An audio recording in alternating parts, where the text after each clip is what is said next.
일반 물리학 수강생 여러분 안녕하십니까? 이번 수업에서는 유체에 대해서 알아보도록 하겠습니다. 먼저 유체가 무엇인지부터 알아봐야겠죠.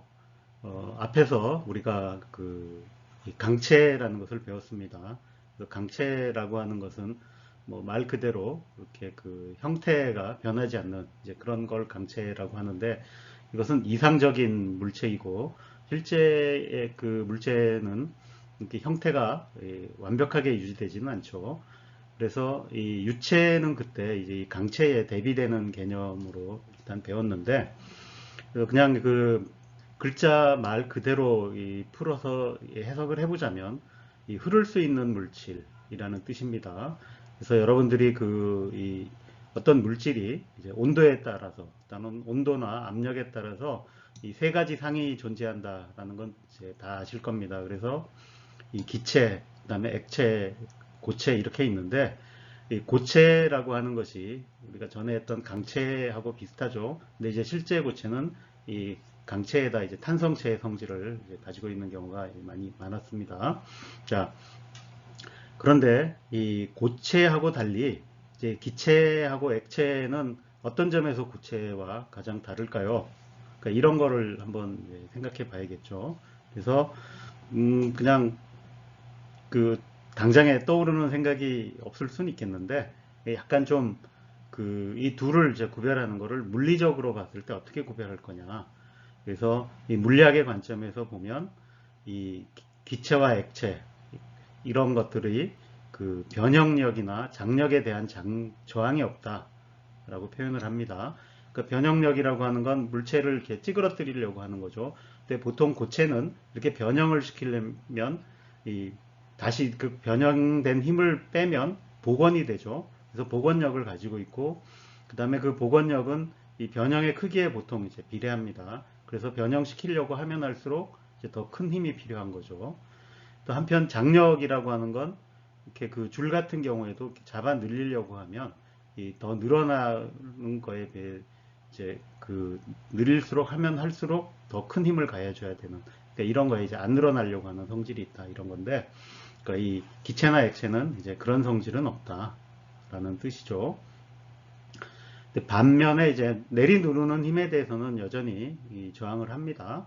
자, 그래서 그러니까 이런 것들을 이제 조금 더 엄밀하게 조사를 이제 해서 정확하게 그 유체라고 하는 게 무엇인가 라는 것을 이제 정의를 해보면, 그래서 일반적으로 유체는 이 기체와 액체를 이제 다 포함하는데,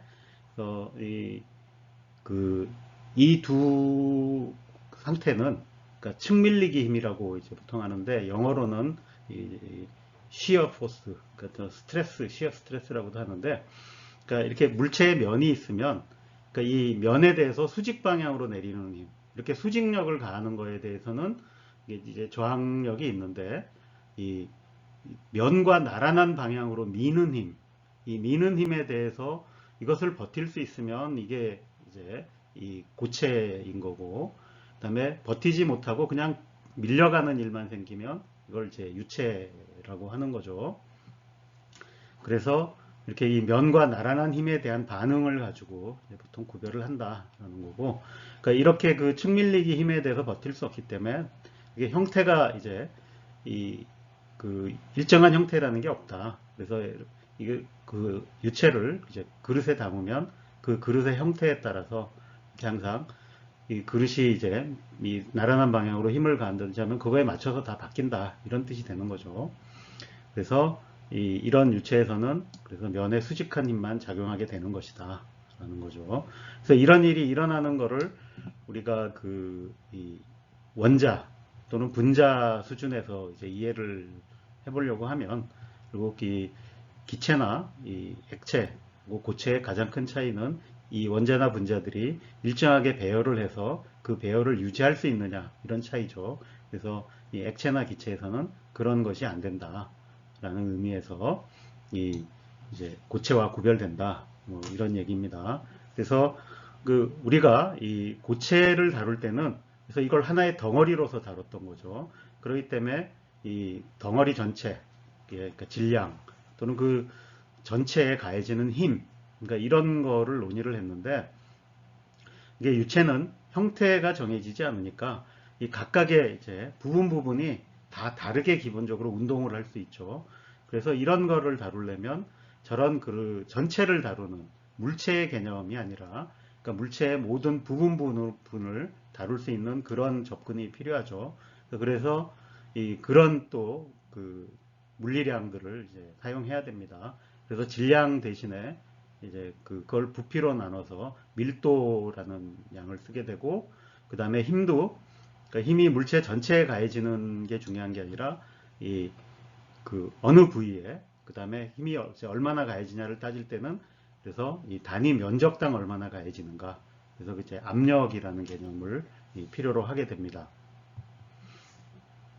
자, 그래서 여러분들이 이렇게 보시면 이 물체, 그 유체 안에 이렇게 덩어리를 하나 생각해 보면, 이렇게 이 면의 수직한 방향으로 가해지는 것, 그러니까 이거를 다루는 게 이제 결국 크기를 나타내는 게 압력이고, 이쪽 방향에 대해서는 이게 저항을 않고 움직이기 때문에 조금 이제 다루기가 더 까다로워집니다. 그래서 뭐 이런 이제 자세한 거를 어떻게 다루는가 하는 거는 뒤에서 조금 더 살펴보도록 하겠습니다. 그래서 유체를 다루기 위해서 기본적으로 필요한 개념인 이 밀도와 압력을 좀 배워보도록 하겠습니다. 이 밀도라고 하는 건,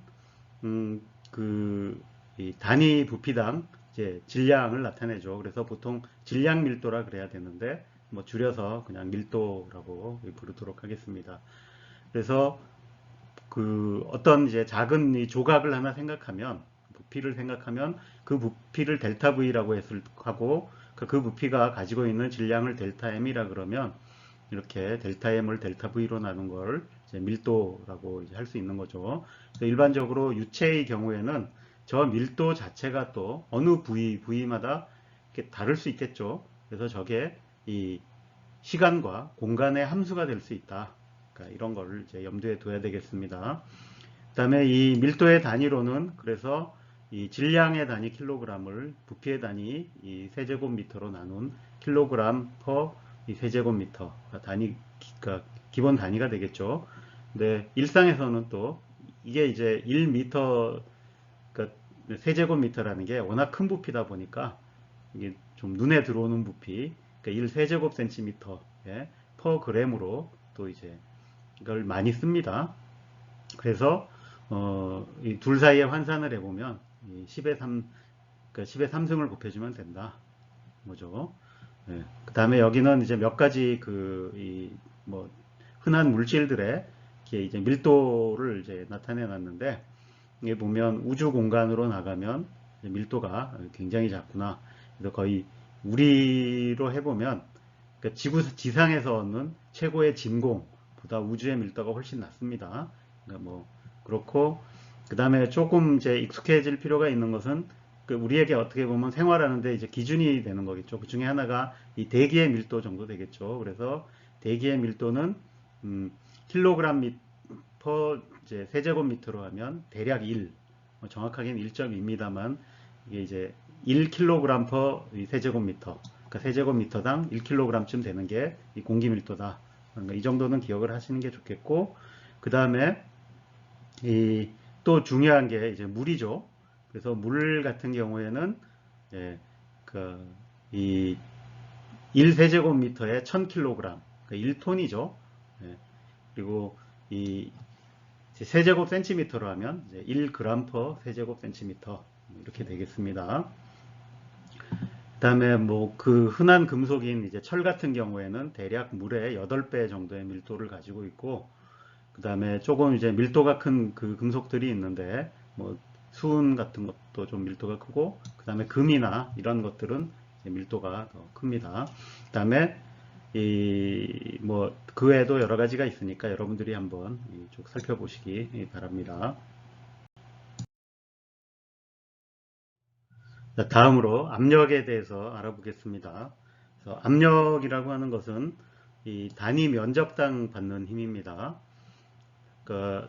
여기 보면 면적이라고 하는 것이 우리가 이 벡터처럼 이제 정의될 수 있다 그랬죠. 그러니까 물론 이 엄밀하게 벡터가 되기 위해서는 이제 이 미분 면적만 정확하게 됩니다만, 어쨌든 그렇고, 힘이라고 하는 것이 벡터 양이니까 뭔가 압력이라고 하는 것도 벡터 양이 되나 뭐 이렇게 이제 생각할 수 있는데, 그렇진 않고, 우리가 쓰는 이제 이 범위 내에서는 거의 스칼라처럼 이제 보이게 됩니다.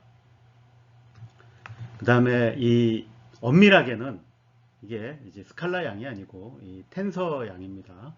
네, 여러분들이 이게 왜 텐서가 되는가 이런 걸 따지려면, 그러니까 사실 그 유체에 이제 그 얘기했던 힘이 가해지는 방향, 그러니까 면에 대해서 수직한 방향으로도 가해질 수 있고 이 수평 방향으로도 가해질 수 있고, 이런데 그런 걸 나타내기 위해서는 정확하게 이제 텐서 양으로 이 기술되어야 된다 이런 거고, 좀 이런 게 복잡하다 싶으면 일단은 그냥 스칼라처럼 이 생각을 하면 될 것 같습니다.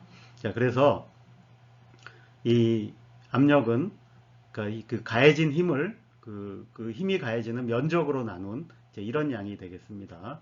그래서 우리가 이제 이 힘과 이렇게 그 면적 간에 그걸 두 개를 다 벡터로 볼 수 있다 그랬죠. 그러니까 이 면적이 충분히 작으면, 그래서 요 앞에 이제 상수가 되는데, 이렇게 보면 이제 벡터에서 이게 스칼라처럼 보이는 거죠. 근데 이제 엄밀하게는 사실 이제 텐서양이다. 뭐 이제 이렇게 이해를 하시면 될 것 같습니다. 자, 그래서 이 압력을 재려고 하면 그럼 어떻게 해야 되느냐. 그런 이런 압력계 같은 걸 쓰면 됩니다.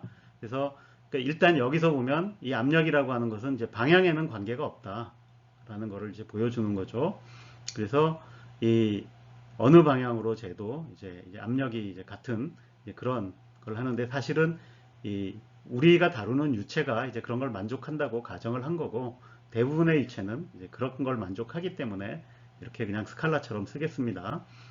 그래서 보면 이런 압력계라는 걸 넣을 수 있는데, 이렇게 면적이 정해져 있고 이렇게 델타 A라는 면적을 갖고 옆에 이렇게 이 스프링을 달아 놓으면 여기에 가해지는 힘에 따라서 이 스프링의 이제 이 위치가 바뀌겠죠. 그러니까 이런 방식으로 이 단위 면적당 가해지는 압력을 잴 수 있다. 이런 걸 이제 압력계라 그러고, 이 압력계를 이용하면 이 여러 위치에서의 압력을 이렇게 잴 수 있다라는 거죠. 그래서 일반적으로 압력이라고 하는 것도 이 위치의 이제 함수가 이제 될 수 있겠습니다. 자, 그 다음에 이런 압력의 단위는 이 힘의 단위를 이제 면적의 단위로 나누면 되겠죠. 그래서 뉴턴을 미터 제곱으로 이제 나눈 게 기본 단위가 되는데, 이제 이 양을 이제 파스칼이라고 정의를 합니다. 그래서 이 파스칼이란 단위는 이제 1 뉴턴 퍼 미터 제곱 이렇게 됩니다. 근데 이 물리학에서는 기본적으로 파스칼이라는 단위를 쓰지만, 또 이 일상생활이나 그 다음에 일기예보 같은 데서는 이 기압이라는 단위도 많이 씁니다.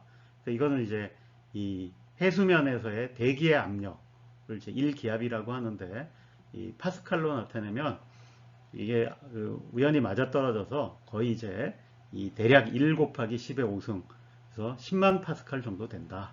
이렇게 보시면 되겠습니다. 그래서 10만 파스칼이면 이제 이거를 어느 면적에 어느 정도 힘이 가해지는 거냐라고 생각할 때는, 그러니까 1기압이라고 하는 게 이 제곱 센티미터당 1kg 중, 그러니까 1kg의 물체를 올려놔서 받는 중력의 크기, 굉장히 크죠, 생각보다. 그래서 이 대기압이 여러분들 몸도 다 누르고 있는 거죠. 그거 계산해 보시면 굉장히 큰 힘이 여러분들 몸에 가해지고 있다라는 걸 알 수 있습니다. 물론 여러분들 몸이 바깥으로 그 정도 다 견딜 수 있으니까 잘 살고 있는 거죠.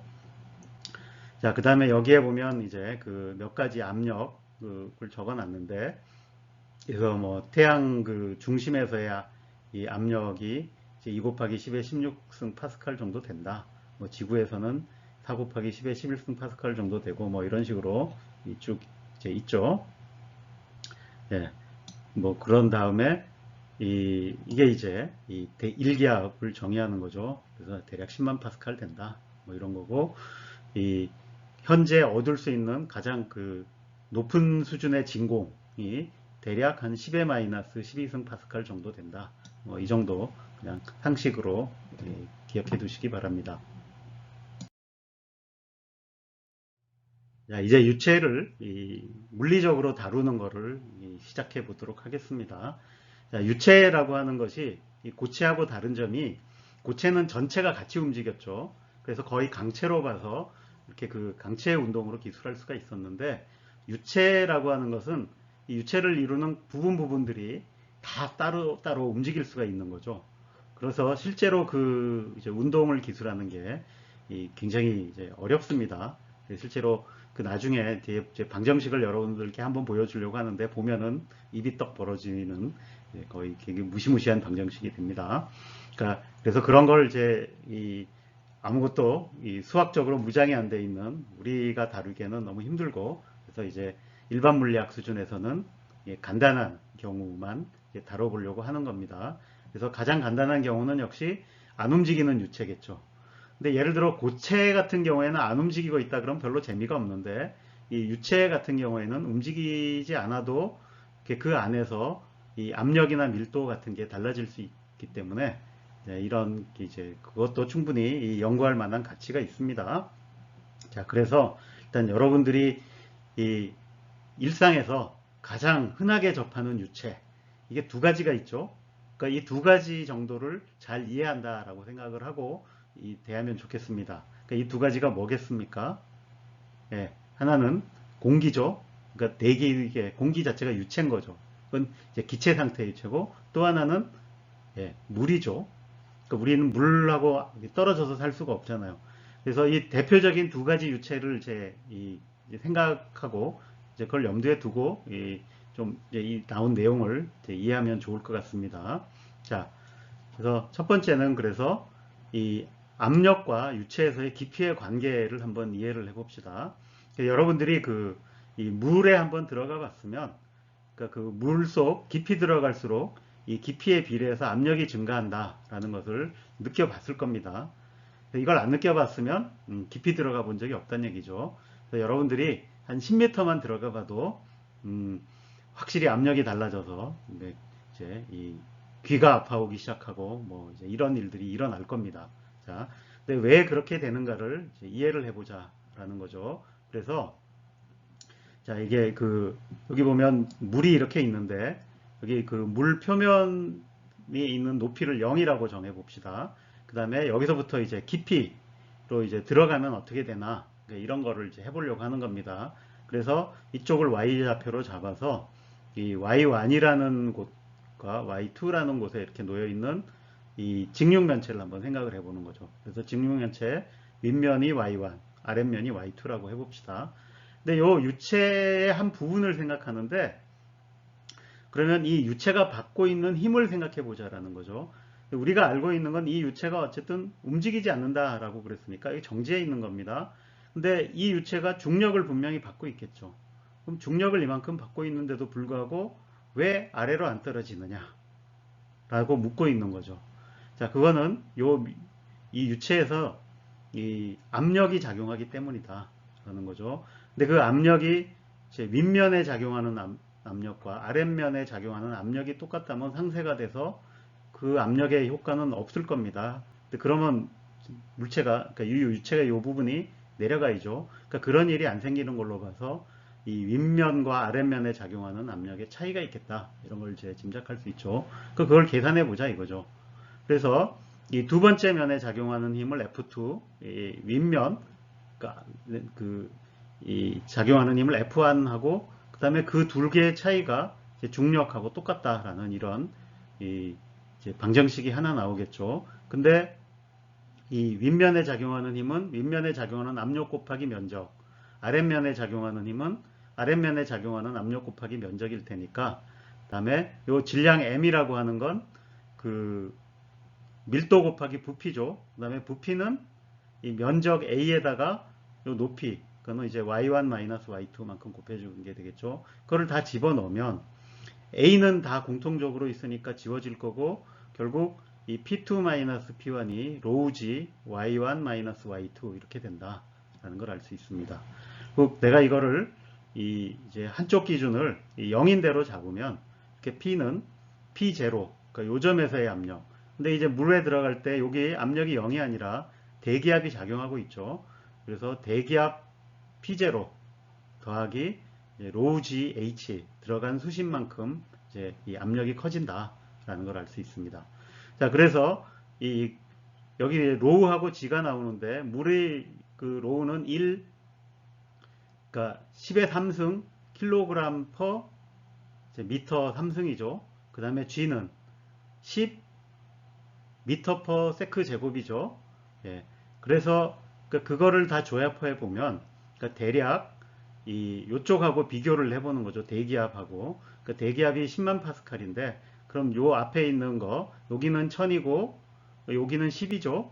그럼 곱하면 만이니까 대략 이 10m 들어갈 때마다 1기압씩 높아진다. 자, 이렇게 기억을 하시면 될 것 같습니다. 자, 이제 예제를 한번 해봅시다. 이제 잠수함이 있는데 잠수함이 이제 이 바다 밑으로 들어가면 이 10m 갈 때마다 1기압씩 높아지니까 이 100m만 내려가도 이게 이제 10기압만큼 높아지죠. 그러니까 합치면 11기압 나올 겁니다. 자, 어쨌든 이 이제 미국 해군의 이 로스앤젤레스급 잠수함이 길이는 110m고 선체의 지름은 10m다. 그래서 잠수함 윗면의 면적은 그래서 대충 이 1100제곱미터이고 이제 평평하다고 가정을 하는 거죠. 자, 그 다음에 이 바닷물의 밀도는 뭐 물의 밀도하고 크게 다르지 않죠. 물의 밀도보다 조금 큽니다. 이게 이제 소금 같은 게 녹아 있으니까. 그래서 1024kg per 세제곱미터이다. 자, 수심 250m로 잠수한 잠수함의 윗면을 누르는 전체 힘은 얼마인가? 뭐 이거는 힘이니까 이제 이 압력에다가 면적 곱해주면 되겠죠. 예. 그래서 이 이제 수심 250m에서 이 잠수함의 이제 압력을 계산을 해야 되는데 여기서 중요한 건 이 잠수함이 얼마나 힘을 받을까인데 그 잠수함 안에도 압력이 존재하겠죠. 그래서 잠수함 안의 압력과 이제 밖의 압력 그 차이를 계산을 해야 되는데 이 내부의 압력은 얼마로 될까요? 예, 잠수함 내부에는 사람이 살아있죠. 예, 그래서 이 대기압에 맞춰놔야 됩니다. 그래서 그건 1기압이니까 그러면 이 내부와 외부의 차이는 순전히 그 수심에 의해서 생기는 그 압력 딱 되겠죠. 그래서 이 델타 P는 로우 GH가 되고 이 바닷물의 압력, 그 다음에 이 중력 가속도 높이 이렇게 곱하면 이제 2.51 곱하기 이 10의 6승 파스칼이니까 대략 이제 25기압. 예, 25기압이면 엄청난 압력입니다. 그래서 이 잠수함 밑면을 누르는 힘을 계산해 보면 이 압력 곱하기 면적이니까 이 2.51 곱하기 10의 6승 파스칼에 1100제곱미터를 하면 2.8 곱하기 10의 9승 뉴턴이 된다. 그래서 저 잠수함이 저 깊이까지 들어가서 찌그러지지 않고 버틸려면 저 정도 힘을 견딜 수 있어야 되죠. 네, 그래서 튼튼하게 만들어야 된다. 뭐 이런 걸 알 수 있습니다. 자, 앞에서 이 물의 깊이에 따라서 압력이 얼마나 커지나를 했으니까 이거는 물 말고 하나 이제 우리가 또 관심 있는 유체가 하나 더 있다 그랬죠. 바로 대기였죠. 그럼 대기에서는 어떻게 될까? 이걸 이제 한번 생각해 봅시다. 자, 그 대기도 그러면 물하고 똑같이 그냥 고도가 높아지면 그 로우 GH로 되느냐? 근데 그게 되려면 자, 로우라고 하는 그 밀도가 일정해야 됩니다. 근데 물 같은 경우에는 이 압력이 높아져도 그 밀도가 거의 별로 안 변합니다. 그래서 이런 걸 이제 유체에서는 이 비압축성이라고 얘기를 합니다. 그러니까 압축이 안 된다라는 뜻이죠. 물론 아주 안 되는 건 아니고 조금은 되는데 그 변화량이 워낙 작아서 이제 무시할 만하다는 얘기죠. 그래서 밀도가 일정하면 그냥 로우 GH 그 들어간 깊이만큼 이제 이 압력이 커질 텐데 기체인 대기는 기체죠. 근데 기체는 압력이 높아지면 그 밀도가 바뀌죠. 여러분들 그 이상기체 법칙 배웠을 겁니다. 그래서 그러니까 그런 경우에는 이제 그걸 그대로 적용을 할 수가 없다. 그럼 어떻게 해야 되느냐? 자, 요거는 그대로 적용이 된다. 그러니까 델타 P라고 하는 건 로우 G 델타 H가 된다라는 거죠. 이거를 대신에 여기 보면 그 로우라고 하는 것이 그러니까 결국 H나 뭐 P나 이런 거에 함수가 되겠죠. 그럼 그거를 감안해서 내가 요거를 이제 적분을 해줘야 된다라는 거죠. 그러니까 이게 상수면 적분이 간단하겠지만 일반적으로 로우가 T나 H의 함수일 때는 그걸 신경 써서 적분을 해야 되겠죠. 자, 그래서 그럼 결국 이 로우가 어떻게 변하는가를 알아야 되는데 이제 이 대기의 그 밀도 복잡할 수 있습니다. 근데 일단 대기의 온도가 다 일정하다고 해봅시다. 자, 이것도 가정이죠. 실제로 대기는 온도 자체가 이 고도에 따라서 달라집니다. 네, 그건 무시하고 온도가 다 똑같다 그러면 우리가 이상기체, 이제 이상기체는 이렇게 이 밀도 자체가 이 압력에 비례하죠. 여러분들 그 PV는 nRT 이거 이제 외우시고 지금 T가 일정하면 이제 PV가 상수니까 그러면 P가 올라가면 V가 줄어들죠. 양은 똑같고 그러니까 이제 밀도도 P에 비례해서 증가할 수밖에 없습니다. 그러면 그거를 여기다가 이게 적용을 해보면 자 여기 P가 나오니까 이게 dP, dH가 어떤 상수 곱하기 P니까 여기 보면 이제 여기 마이너스가 있고 하니까 이게 그 지수 함수로 된다라는 걸 알 수 있죠. 그래서 pH는 P0의 익스포넨셜 이런 식으로 이렇게 주어집니다. 그래서 이것을 확인해 보려면 이제 직접 재보는 수밖에 없죠. 자, 여러분들 이렇게 한쪽이 이렇게 이 지수 함수로 주어졌을 때 이걸 확인하는 좋은 방법은 이쪽은 이제 로그 값을 취해 주는 겁니다. 그래서 이렇게 그래프를 이쪽은 로그로 그리고 이쪽은 이 선형 스케일로 그리면 이게 지수 함수는 요런 그래프에서는 이제 직선으로 나온다라는 거고 이제 이게 예측이라 그러면 잘 맞죠. 이제 낮은 고도에서는 잘 맞고 높은 고도에 올라가면 이제 조금씩 안 맞는다. 이런 건 뭐 우리가 온도가 일정하다고 가정했다든지 이런 문제 때문에 생기는 거겠죠. 그래서 결국 얼마나 이제 이게 이 압력이 이제 쭉쭉 그 지수함수로 떨어진다는 얘기죠. 굉장히 빨리 떨어진다는 얘기예요. 물론 근데 그 효과가 나타나려면 여기 있는 요 상수의 값이 얼마냐. 그러니까 이거를 구체적으로 계산을 해봐야 됩니다. 그래서 그 고도보다 높아지면 급격히 이제 압력이 떨어진다. 이런 얘기가 되겠죠. 그래서 이 대기에 대한 이 예제도 한번 해보도록 합시다. 그래서 에베레스트 맨 꼭대기에서의 이 압력이 얼마나 될까? 이거 한번 계산해 보자는 겁니다. 자, 그래서 등반가가 이 지상에서 가장 높은 에베레스트 정상으로 접근할 때 대개는 이제 호흡 보조 장치를 착용해야 됩니다.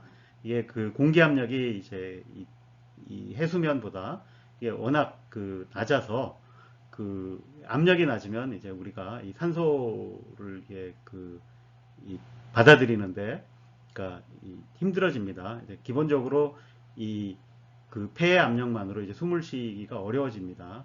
여하튼 그러니까 뭐 그런 상황이 있다라는 거 알고 한 8,000m 올라가면 8,800m니까 9,000m 정도 올라가면 압력이 얼마나 떨어지나 자 이거를 이제 해봐야 되는데 그래서 앞에서 요 상수를 계산해 봐야 된다 그랬죠. 그래서 이 P0 그러니까 대기압 넣고 로우 제로는 해수면에서의 또 공기 밀도죠. 그 다음에 이제 중력 상수 이렇게 곱해 보면 대략 8,377 나옵니다. 그러니까 에베레스트산 높이하고 비슷하게 나오죠. 그렇게 비슷하게 나오면 압력이 얼마나 주느냐? 자, 그러면 요 높이에서의 압력은 이제 이 해수면에서의 압력에다가 이 익스포넨셜 마이너스 1 정도 된다는 얘기죠. 그러면 2가 2.718이 어쩌고니까 3보다는 조금 이제 작죠. 그러니까 어쨌든 그러면 3분의 1, 뭐 그 정도인데 그거보다 약간 크다 예상할 수 있죠. 그래서 구체적으로 계산을 해보면 0.348P0입니다. 그러니까 저 에베레스트산 정상에 가면 그 대기의 압력이 해수면에서의 압력의 한 35%밖에 안 된다. 굉장히 낮죠. 그래서 그냥 등반하면 되게 죽는다. 뭐 이제 이런 거 정도 이제 계산을 통해서 확인을 해봤습니다. 자, 이번에는 압력을 측정하는 압력계에 대해서 조금 더 알아보겠습니다. 앞에서 압력을 설명할 때 이 주사기처럼 생긴 그러니까 피스톤이 달린 스프링이 달린 피스톤 이런 걸 봤었는데 그러니까 처음에 이제 그러니까 대기라는 게 압력을 작용하고 그게 이 단위 면적당 힘이 얼마나 가해지나 뭐 이런 거와 관계 있다라는 걸 이제 알아낸 거는 이 근대 과학이 시작하기 이제 직전에 이제 이루어진 일들입니다. 그래서 그때 당시 썼던 이제 압력계도 좀 이제 알아보고 하도록 하겠습니다. 근데 보통 이 기압계로 재는 압력을 이제 계기 압력이라고 부르는데, 그 계기 압력은 그러니까 우리가 항상 그 압력을 잴 때는 그 대기압 하에서 재죠. 공기 중에서 재니까. 네, 그래서 이 그 압력계는 그 이 대기 압력의 효과는 이제 항상 상쇄가 돼서 빠집니다. 그래서 실제 압력을 재는 것이 아니라 실제 압력에서 그 대기 압력을 뺀 양이 이제 나타나게 됩니다. 그래서 그거를 이 계기 압력이라고 부릅니다. 자, 이 초창기에 많이 쓰였던 이제 대표적인 압력계 중에 수은 기압계라는 게 있습니다.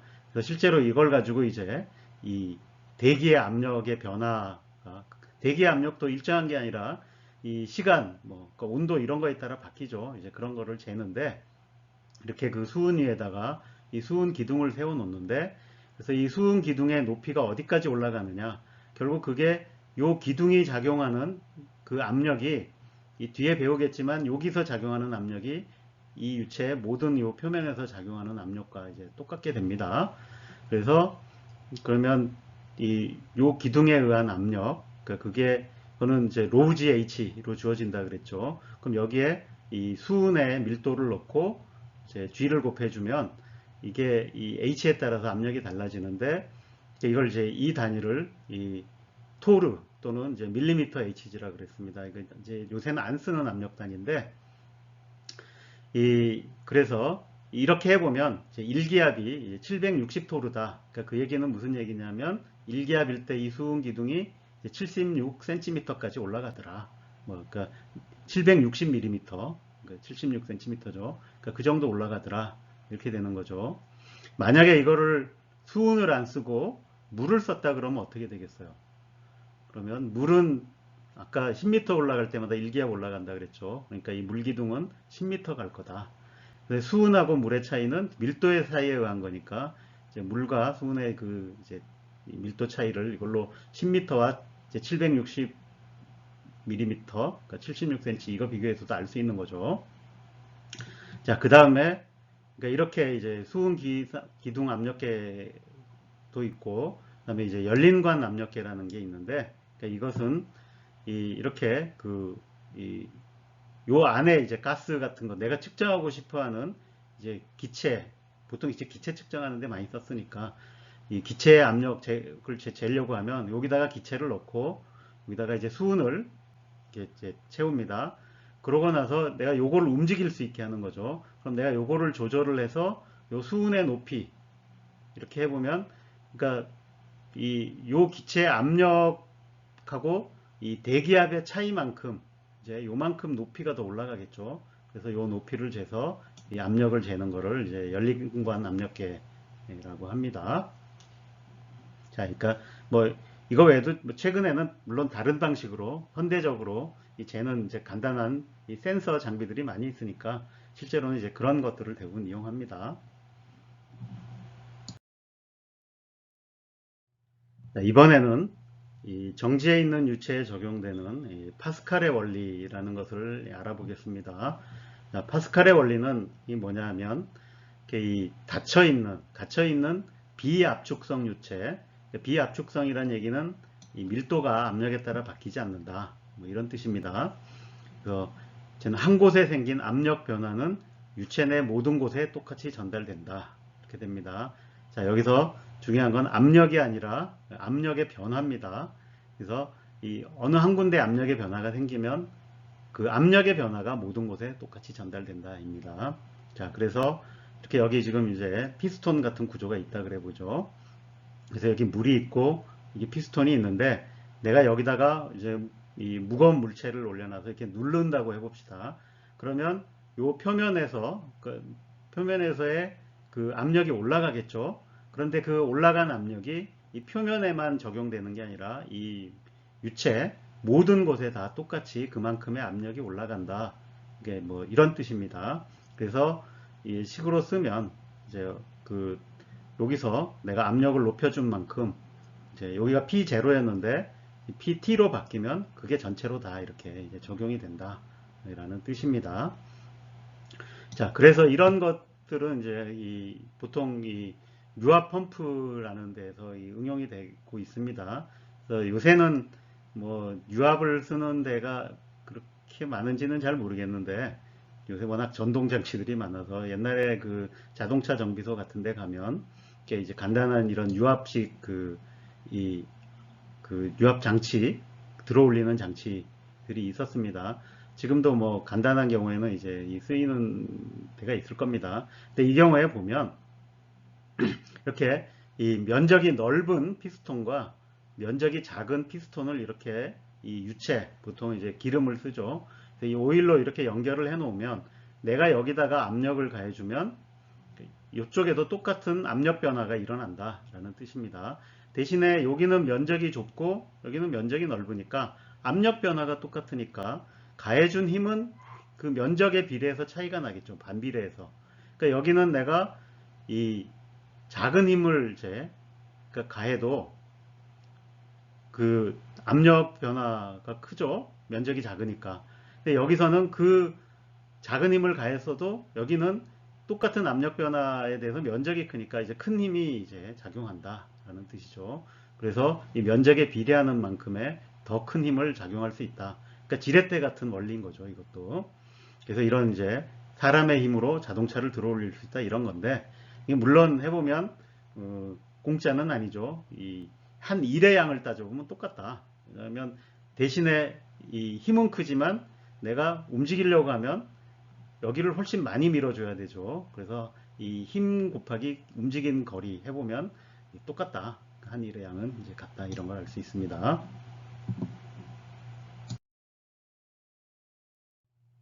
자, 다음으로 이 부력과 이 아르키메데스의 원리에 대해서 알아보겠습니다. 먼저 부력이라는 것을 이제 알아야 되는데, 그러니까 이 앞에서 우리가 그 깊이에 따라서 유체가 이제 그 압력이 이제 달라진다라는 걸 했는데, 그러니까 그럼 그 깊이에 따른 요 유체가 이제 떠 있기 위해서 그 압력 차이 이제가 작용한다라 그랬죠. 그래서 그가 유체가 아니라 일반적인 물체가 있어도 그 압력 차이에 의해서 똑같은 힘이 작용하겠죠. 근데 그 힘이 바로 이제 이 부력이 되겠습니다. 근데 그럼 그 부력의 크기는 얼마나 되느냐? 그러니까 이거를 이해하는 가장 쉬운 방법은 여기가 물체 대신에 여기 똑같은 유체가 이제 있다고 해봅시다. 그럼 그 유체하고 똑같으니까 얘는 힘을 안 받겠죠? 전체적으로 안 움직이죠. 힘을 안 받는 게 아니라 안 움직이죠. 그러니까 이 알짜 힘이 0이라는 얘기입니다. 그래서 이 알짜 힘은 0인데 요 유체가 받는 힘을 계산해 보면 이 이제 압력, 주변의 압력 차이에 의해서 받는 것. 그러니까 위아래 압력 차이가 중요하죠. 이 옆면에서의 압력 차이는 다 정확하게 이 상쇄가 될 겁니다. 그래서 이 위아래의 압력 차이, 그거에서 주어지는 힘이 부력이고, 그 다음에 이제 중력일 텐데, 근데 요게 이 딱 그 유체에 대해서는 0이 되죠. 그러니까 그 부력의 크기는 그 해당하는 부피만큼의 그 유체가 가지고 있는 무게와 똑같구나 라는 걸 이제 알 수 있는 거죠. 예. 그래서 그거를 알면 이제 그 실제로 이제 여기 갔을 때 어떤 물체가 들어갔을 때 이 물체는 유체로부터 받는 부력과 이 중력의 이 합력을 받게 되는구나 라는 걸 알 수 있습니다. 근데 이 똑같다라는 걸 이제 수학적으로는 여러분들이 이제 그뭐 물론 적분을 다 표면을 따라 해보면 확인할 수 있는데 굳이 그렇게 안 해봐도 이렇게 이 유체 상황으로부터 알 수 있다. 뭐 이런 겁니다. 자, 이게 이 아르키메데스의 원리입니다. 뭐 어렵지 않죠. 그래서 그냥 아르키메데스의 원리라고 하는 건 어떤 물체가 유체 속에 들어갔을 때 받는 이 부력의 크기는 그러니까 그 해당하는 그러니까 그 부피만큼의 그 부피에 해당하는 만큼의 유체가 받는 이 중력의 크기, 그러니까 무게와 같다라는 게 이 아르키메데스의 원리입니다. 자, 이거를 이제 응용을 해서 이 떠 있는 빙산, 이 얼음 조각에 대해서 한번 생각해 보죠. 이게 물이라는 유체가 굉장히 독특한 유체인데, 여기서 이 독특한 것 중에 하나가 바로 이 고체가 이 액체보다 밀도가 낮다라는 겁니다. 보통 대부분의 물질들은 이 온도를 낮추면 고체가 되죠. 그리고 온도가 낮아지면 밀도도 낮아집니다. 그래서 일반적으로 이 고체 상태가 액체 상태보다 그러니까 밀도가 낮아지는 게 아니라 높아지죠. 밀도는 커지는데 부피는 주니까 밀도는 커지게 되어 있는데, 물은 반대로 이 액체 상태에서 이 밀도가 더 높고 이 고체인 얼음이 되면 이렇게 이제 밀도가 줄어듭니다. 부피가 늘어난다는 얘기죠. 이런 이제 독특한 이렇게 이 현상을 보입니다. 이게 이제 왜 그런가는 이 물이 가진 분자 구조 때문에 이제 그런 걸로 알려져 있습니다. 그래서 어쨌든 그래서 이 고체인 얼음이 이제 액체인 물에 이렇게 뜬다라는 거죠. 그 다음에 이렇게 그 큰 얼음이 이제 보통 이 북극이나 남극에서 생긴 것들이 이렇게 바다에 떠내려오는 수가 있는데 그게 빙산이죠. 그래서 이런 빙산을 가끔 배들이 보면 요 위에 떠 있는 것만 보면 뭐 만만해 보일 수 있습니다. 근데 이 밑에 거대한 얼음 덩어리가 이제 잠겨 있죠. 그래서 이제 빙산의 일각이라는 말이 생긴 거죠. 그래서 얼마나 이렇게 이 잠겨 있는 거냐. 자, 이 비율이 얼마나 될까? 이를 한번 계산해 보라. 이런 뜻입니다. 그래서 이 바닷물에 떠 있는 빙산의 해수면 위 부피의 비율은 얼마인가? 자, 이거는 이 부피비를 따지는 거니까, 그러니까 이 전체 토탈에서 이 위에 올라가 있는 거, 그러니까 요 이제 비율이 얼마나 되나. 근데 그러니까 그걸 하려면 토탈에서 잠겨 있는 게 얼마나 되나. 그러니까 이제 이 요거를 한번 이제 계산해 보자 이런 거죠. 그래서 이 보면 지금 요 얼음이 어쨌든 이 중력하고 부력이 딱 이 균형을 이루고 있죠. 그래서 얼음의 중력은 전체 부피에다가 얼음의 밀도 곱한 거가 될 거고, 그 다음에 이 부력은 얼마나 되냐면 얼음 전체가 아니라 물에 잠겨 있는 부분의 부피만 따져야 됩니다. 그래서 물에 잠겨 있는 부분의 부피를 VS라고 하면 그거 곱하기 이제 물의 밀도가 되는 거죠. 그래서 잠겨 있는 부분의 비율, 떠 있는 부분의 비율은 그래서 1- 잠겨 있는 부분의 비율이 될 거고, 잠겨 있는 부분의 비율의 B는 딱 그러니까 요 부피비가 바로 이 밀도비로 바뀌겠죠. 그래서 물의 밀도분의 얼음의 밀도. 그러니까 요거를 이제 찾아보면 물의 밀도는 1.024g 세제곱센티미터고 이 얼음의 밀도는 0.917g 세제곱센티미터니까 계산해 보면 대략 0.104. 그러니까 이 전체 얼음에서 10분의 1만 떠 있다 라는 얘기죠. 나머지 10분의 9는 밑에 잠겨 있어서 이 떠 있는 부분만 보고 가볍게 생각하면 안 되겠구나 라는 걸 알 수 있습니다. 이 아르키메데스의 원리에 대한 예제를 한번 보겠습니다. 이게 이 아르키메데스의 원리란 이름이 붙은 이유는 이 아르키메데스라는 사람이 그러니까 이런 거를 이제 처음 발견했다고 이제 기록에 남겼기 때문이죠. 근데 아르키메데스가 이제 왕으로부터 이 왕관이 진짜 금으로 만들어진 이제 순금으로 만들어진 왕관인지 아니면 뭐 다른 게 섞였다든지 뭐 이런 건지 판별해 달라는 이제 요청을 받았는데, 그래서 이 기본적으로 저 황금 관에 밀도를 알아내면 이제 금의 밀도하고 맞느냐 이걸 비교해서 이제 알 수 있을 텐데, 저렇게 모양이 막 저렇게 생긴 거는 이 부피를 알아내기가 쉽지 않죠. 그래서 사실은 이 유체, 물 같은 데다가 넣어서 그 유체의 양이 얼마나 늘어나나, 그러니까 이거를 해보면 부피를 잴 수 있습니다만, 사실 이 부력이라는 걸 이용하면 정확하게 저 왕관이 받는 부력이 왕관이 차지하는 부피만큼에 해당하는 물의 무게니까, 그러니까 우리가 무게만을 재가지고도 이렇게 이 부피를 알 수가 있고, 그래서 밀도도 알 수 있다. 뭐 이런 거죠. 그래서 이제 이 문제를 해결을 하는데, 그래서 이 부피를 재는 게 아니라 무게를 재겠다 이런 거죠. 그래서 그림과 같이 이제 왕관의 무게를 재는데, 이렇게 공기 중에 쟀을 때 나온 무게값, 그걸 이제 T1이라고 그러고, 이 왕관을 이렇게 물속에 잠가서 떴어요. 이렇게 바닥에 닿으면 안 됩니다. 이렇게 떠 있을 때 나온 저울 눈급 값을 이제 T2라고 해봅시다. 그럼 요 두 개가 값이 이제 7.84 뉴턴이었고 물속에서는 6.84 뉴턴이었다. 자, 그러면 이게 과연 이제 이거 순금입니다. 아니면 이제 이 모조품입니다. 이제 가짜입니다. 이렇게 이제 어떻게 판단할 건가? 이걸 물어보는 거죠. 자, 그러니까 일단 저 두 개의 차이가 그러니까 결국 부력의 크기를 나타내는 거죠. 그래서 부력의 크기는 지금 여기 보면 이 상태에서 균형을 이뤘으니까 이 부력하고 저울의 장력이 두 개 합친 게 중력과 같죠.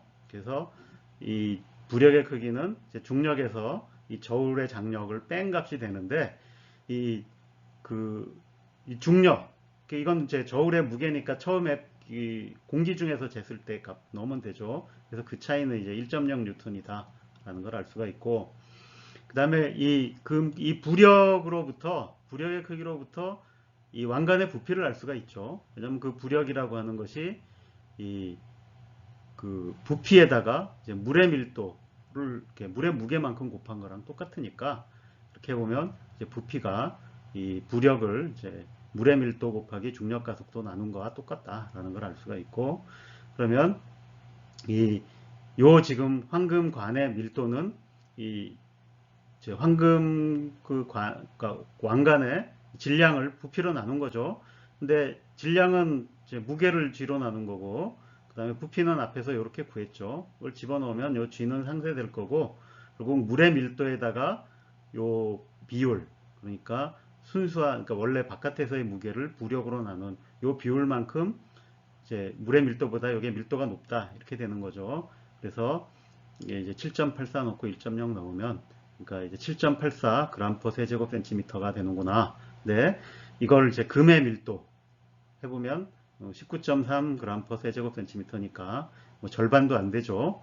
그러니까 금보다 훨씬 가벼운 걸 썼던지 아니면 이 속을 비워놨던지, 그러니까 이 부피를 키우는 거죠. 이 속을 비워서 뭐 그렇게 했든지 이제 그래서 어쨌든 제대로 안 만들어졌다라고 판단을 할 수가 있었던 거겠죠.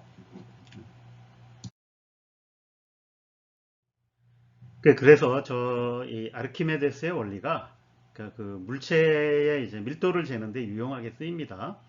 근데 그러니까 일반적으로 형태가 좀 복잡하면 근데 그것의 부피를 이제 재는 게 어려운데 아까 얘기한 대로 그 유체에 담궈서 유체가 얼마나 눈금이 올라갔나 그러니까 이거를 이제 재서 부피를 이렇게 잴 수는 있지만 그러니까 그 방법이 대개의 경우에는 이제 오차가 더 크게 나옵니다. 그럼 그 부피 변화를 재는 게 그 이제 정확한 이 비커 이런 것들 이게 쉽지가 않아서 근데 대신에 무게를 재는 게 더 훨씬 더 정확하게 잴 수가 있습니다.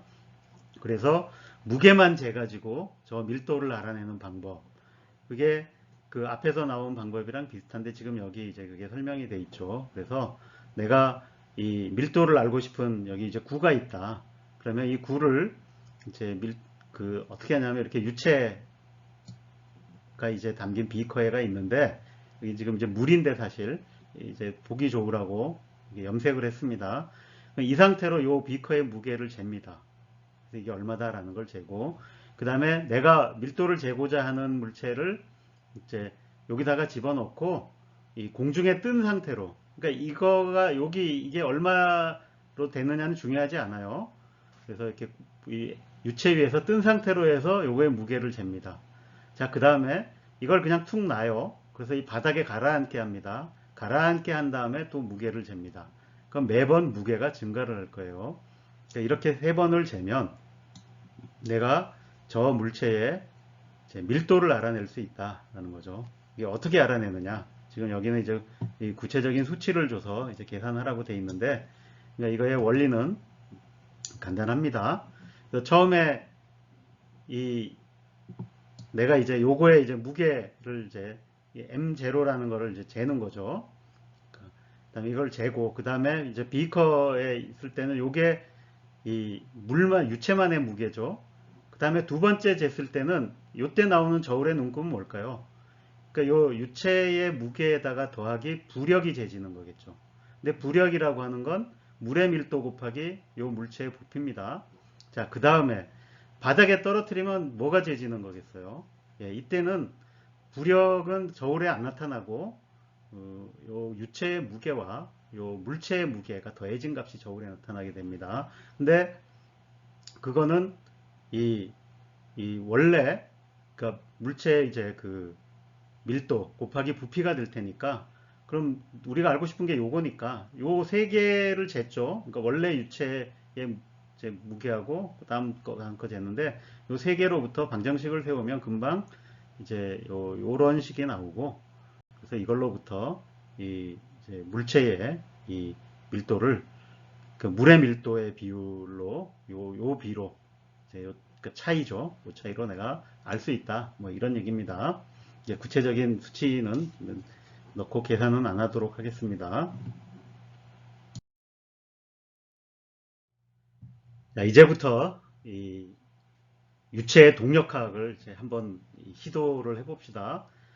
이 정지해 있는 유체는 결국 이 어떤 위치에서 이제 압력과 밀도가 어떻게 되나 뭐 이런 것만 이제 알면은 대충 되던 거였죠. 근데 물 같은 경우에는 그 밀도가 이제 거의 일정하다. 이런 걸 이제 비압축성 유체라서 그렇고, 그다음에 이 대기 같은 경우에는 이제 밀도가 압력에 따라 변하는데 좀 이상기체 방정식 같은 걸 써서 그거를 이제 우리가 다룰 수 있었죠. 자, 근데 이게 이제 정지해 있을 때는 뭐 그렇게 해서 뭐 좀 어느 정도 이해를 할 수 있었는데, 근데 유체는 당연히 유체도 힘을 받으면 이제 움직이죠. 그래서 물 같은 게 높은 데 있으면 중력을 받아서 아래로 흘러내리죠. 이런 걸 이제 다루고 싶은 거죠. 예, 그런데 이제 그런 거는 이제부터 굉장히 이제 복잡해지기 시작합니다. 그래서 이게 굉장히 다양한 이제 이 모습을 보여요. 그래서 여러분들이 이렇게 그 똑같은 물인데도 이렇게 얼음으로 있을 때, 우리가 이제 이 정도는 그래도 어떻게 이 이제 좀 태클을 걸고 뭐 풀어볼 수 있는 건데, 이제 이렇게 녹아서 이렇게 물이 되는 순간에 이게 정지해 있는 거는 어떻게 또 뭐 깊이에 따라 압력이 달라진다든지 이런 걸 이제 해봤는데, 이게 움직이기 시작하면 간단한 수도 있지만 온갖 복잡한 일들이 이제 생겨날 수 있습니다. 그래서 그런 것들을 이제 일단 이렇게 거기에 대한 우리가 어쨌든 방정식은 세울 수 있겠죠. 그래서 이 힘을 받으면 어떤 식으로 운동을 한다는데, 그러니까 이 방정식은 그러니까 그 유체를 이루고 있는 부분들이 다 어떻게 움직이고 있다, 이런 거를 다 기술을 해야 됩니다. 그러면 그 함수가 이제 파동 함수 구하듯이 유체에 대해서 각 위치마다 이 다 밀도, 압력 이런 것들이 다 우리가 구해야 될 이 함수가 됩니다. 그래서 물론 거기에 대해서도 이제 내가 작은 이제 이 부피 요소 하나를 생각해서 거기에 대한 이 뉴턴 방정식 같은 거를 이제 세울 수가 있는 거죠.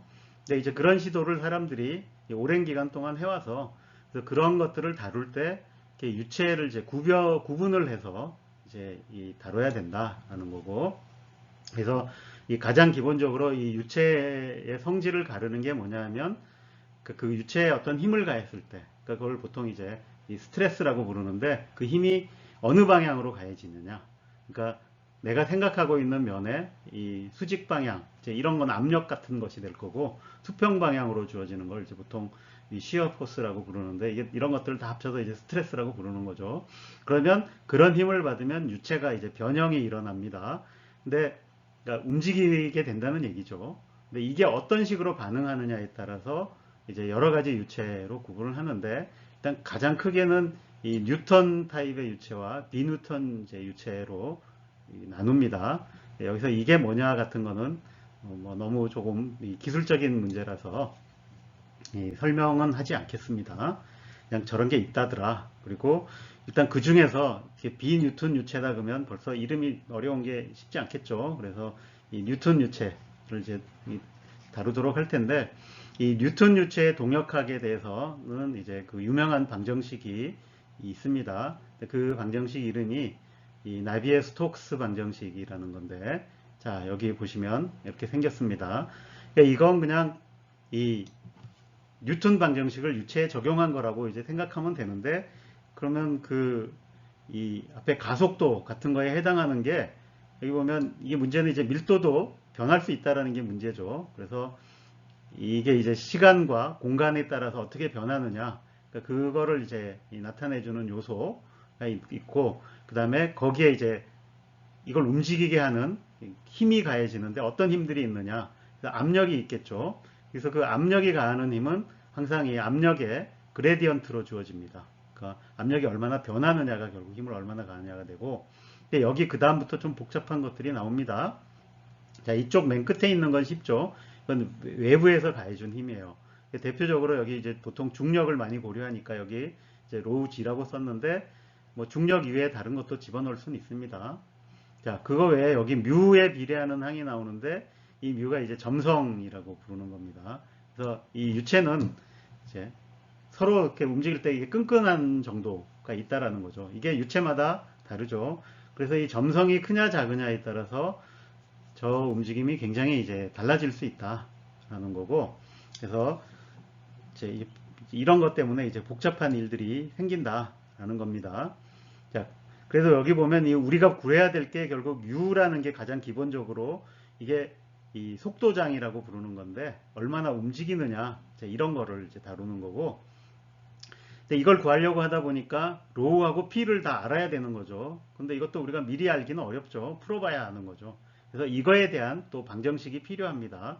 그래서 이 방정식 하나로 풀 수 있는 건 아니고, 그러니까 이 로우와 P에 대한 방정식이 필요한데, 그런 것들이 이제 연속 방정식이라는 것이 들어오고, 그 다음에 이 상태 방정식 같은 게 들어와서 그거와 같이 맞물려서 풀어야 됩니다. 근데 일단 이 방정식만 봐도 편미분 방정식이라는 건 알겠죠.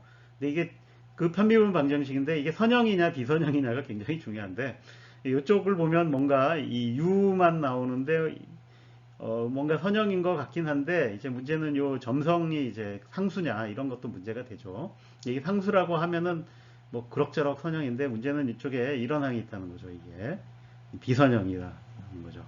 근데 이게 결국 이 유체가 그 막 떠돌아다니면서 일으키는 대류 같은 현상이 이제 이런 항들 때문에 이제 나타납니다. 그래서 이런 걸 대류항이라 그러는데, 그래서 일반적으로 이 비선형 편미분 방정식이 됩니다.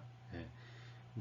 이제 그게 이제 거의 이제 웬만해서 못 푼다가 이제 되는 거죠. 그래서 어쨌든 유체역학이라는 걸 하려면 뭘 어떻게든 저거를 뭐 근사를 하든 가정을 잘하든 해서 이제 풀어내야 제대로 된 이제 결과를 이제 얻을 수 있다. 뭐 이런 얘기입니다.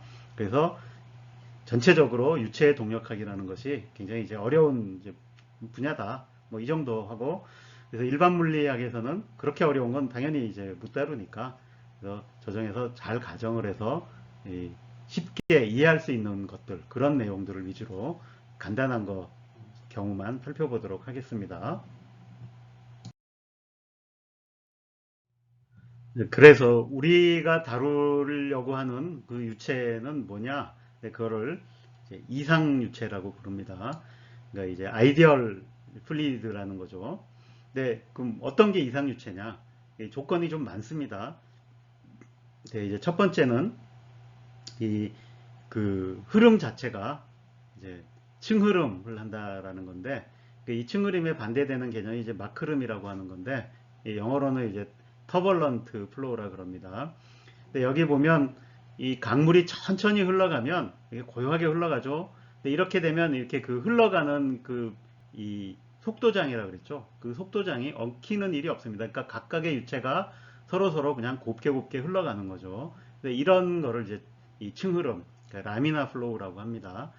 근데 여기 담배 연기 같은 경우에 이 그림이 있는데, 여기도 보면 처음에는 이렇게 곱게 올라가죠. 그러니까 여기는 이제 그 층흐름 상태입니다. 그러다가 어느 순간 갑자기 난리 부르스가 나죠. 예, 이건 이제 이 마크름으로 간 거죠. 사실 이 담배 연기 이 자체는 그냥 입자입니다. 그러니까 알갱이들이죠. 그러니까 이게 플리드가 아니고, 담배 연기가 이렇게 보이는 거는 결국 이 담배 연기를 실어 나르는 이 공기가 이제 이런 운동을 한다라는 걸 담배 연기가 보여주는 거죠. 그래서 이 뜨거워진 공기가 올라가면서 처음에는 이제 마크름으로 흐르다가 층흐름으로 흐르다가 어느 순간부터 마크름으로 가는 걸 보여주는 겁니다. 자, 물도 이렇게 고요히 흘러갈 때는 이렇게 층흐름이지만 폭포 같은 데서 떨어지면 뭐 난리죠. 이런 건 이제 이 마크름으로 바뀌는 거죠. 이런 거는 벌써 봐도 복잡해서 다루기 힘들겠다라는 걸 알겠죠. 그래서 일단 이렇게 이 층흐름으로 흘러가는 걸 다루겠다. 뭐 이런 겁니다. 자, 그 다음은 이제 비압축성이라고 하는 건데, 그러니까 내가 이 압력을 가해서 이렇게 부피를 줄이려고 들어도, 그러니까 압력을 가해도 부피가 별로 안 줄어드는 거죠. 그러니까 그런 걸 이제 비압축성이라고 부릅니다. 그럼 이제 다른 걸로 표현하면 부피가 줄어들면 밀도가 바뀌죠. 그러니까 압력이 높아져도 그러니까 밀도가 별로 바뀌지 않는 것. 이걸 이제 비압축성이라 그럽니다. 물 같은 경우에도 실제로는 아주 압력을 높일수록 조금은 이제 줄어들겠죠. 그래서 밀도가 올라갈 겁니다. 그렇지만 그게 워낙 그 차이가 작아서 거의 이제 비압축성으로 볼 수 있는 거죠. 이게 반면에 대기 같은 거는 그런 게 안 되는 거죠. 압력을 가해주면 부피 확 줄면서 밀도 확 올라갑니다. 그런 의미에서 이제 대기 같은 거는 이제 이상유체가 아니라는 거죠. 그래서 이제 천천히 흐르는 물, 뭐 이런 걸 해보겠다라는 겁니다. 자, 그 다음에 비점성이라고 하는 건데, 앞에 그 나비의 스토크스 이케이션에서 봤던 그 점성항을 0으로 놓을 수 있는 거란 얘기죠. 그래서 이 점성이라고 하는 건 일단 겉보기에는 일단 유체가 흐름에 저항하는 정도를 나타내는데, 이게 구체적으로 실체가 뭐냐 이런 건 이제 좀 어렵습니다. 근데 어쨌든 이런 점성이 있으면 그 유체가 흐르는 그 운동 에너지들이 손실이 일어납니다. 그래서 열 에너지 같은 걸로 전환이 되는데, 그러니까 그런 게 없다라고 가정을 하는 거죠. 그럼 우리가 지금 이제 가장 흔하게 대하는 물 경우에는 어떠냐? 물의 점성 생각보다 큽니다. 근데 이제 그렇지만 그거를 대충 이제 무시하고 다루는 거죠. 그래서 점성이 없는 물을 가정하고 다루는데, 이게 그럼 얼마나 이게 실제 상황에 가까우냐? 그러니까 그런 게 다 맞는 경우도 있는 거죠. 이제 그런 경우에는 이게 잘 맞는데 조금만 복잡해져도 이제 안 맞을 수 있다는 얘기죠. 그래서 어떤 사람은 이제 농담처럼 점성이 없는 물이라고 하는 건 이 드라이 워터다, 건조한 물이다라고 이렇게 이제 그냥 농담처럼 얘기하는 사람도 있습니다. 그 다음에 조금 또 어려운 개념이 이제 이 비회전성, 그러니까 이로테이셔널이라는 건데, 이게 이제 유체의 어느 부분도 이 질량 중심에 대해 회전하지 않는다. 이게 무슨 얘기냐? 소용돌이가 안 생긴다라는 뜻입니다. 근데 이렇게 유체가 흐르다 보면 이 소용돌이들이 막 생겨요. 근데 그런 게 생기면 이제 복잡해져서 다루기 힘든 거죠. 그래서 이제 이런 이상 유체에 대해서만 다루고, 이런 게 다 조건을 만족한다라고 놓고, 그 다음에 그것도 쉽지가 않아서, 그래서 일단 정상 흐름이라고 하는 이런 것만 이제 일반물 여기서 이제 다뤄보려고 합니다. 정상 흐름은 뭐냐면 움직이긴 하는데 유체가 그 움직임이 위치에 따라서는 달라지는데 이 시간에 따라서는 달라지지 않는다. 그러니까 항상 똑같은 상태로 흘러간다. 이제 그런 경우에 어떻게 되나 이런 걸 살펴보겠다라는 뜻입니다. 여러분들이 뭐 그래서 뒤에서 너무 겁은 먹을 필요는 없어요. 그래서 여러분들이 충분히 다룰 만한 쉬운 내용만 나오는데, 그렇지만 여기서 배운 내용이 유체의 일반적인 경우에 해당한다라는 그런 생각을 하면 안 되기 때문에, 그래서 저런 그 층흐름이라고 하는 것이 뭐 어떻게 얻을 수 있고 어느 경우에 적용되나 이런 걸 좀 설명해 줄 만한 이 유튜브 동영상을 하나 구해왔어요. 그래서 조금 그 상영 시간이 길긴 한데 그래도 뭐 좀 재밌게 만든 것 같으니까 여러분들이 한번 쭉 보시면 될 것 같습니다. Hey, it's me, Destin. Welcome back to Smarter Every Day. I love laminar flow, and people send me tweets about laminar flow all over the internet. It's time to do the laminar flow video. Check this out. Big pool. We're gonna see if we can make laminar flow happen. I should be able to poke a hole in this pool and get a glassy looking jet that comes out this pool. That's what laminar flow is. It's very orderly, looks like glass. Okay, so here we go. Ready? 3, 2, this feels so wrong. Let's see if we got laminar flow. No, we don't. We don't. Now I've got a hole in a pool. Okay, laminar flow is a function of geometry. Obviously, I had the wrong geometry. We're gonna try a big spike. Here we go. Oh, golly. Okay. All right. No, it doesn't work. So my shape's not right. My shape's not right. What do I do? Work with me.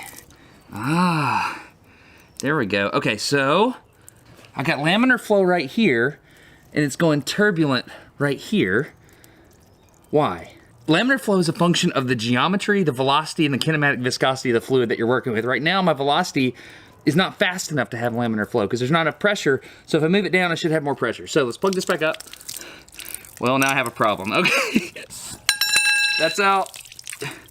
I'm doing a bad job of explaining laminar flow. What we need to do is we need to go around the world to different places I've observed laminar flow in the past several years, and we need to, let me show you various things that I've seen along the way. Laminar flow is orderly. All streamlines are parallel, and there's no mixing of the flow. It's all like how you would imagine water flowing through a pipe. Everything is straight and parallel. Turbulent flow, however, is chaotic. There's pressure fluctuations throughout. You get the idea. Engineers have this special term called the Reynolds number to try to help predict what type of flow they might be dealing with. The top of the equation are things that describe the flow itself, like the velocity, the density, the geometry, etc. But the bottom of the equation is the viscosity of the fluid, like how thick the fluid is, like water versus honey. A low Reynolds number means that the flow is more laminar, and in my opinion, more awesome. But a high Reynolds number means that it's more turbulent. So if you look at the equation, you can kind of see what's going on here. If you have more viscosity, that means Reynolds number gets smaller,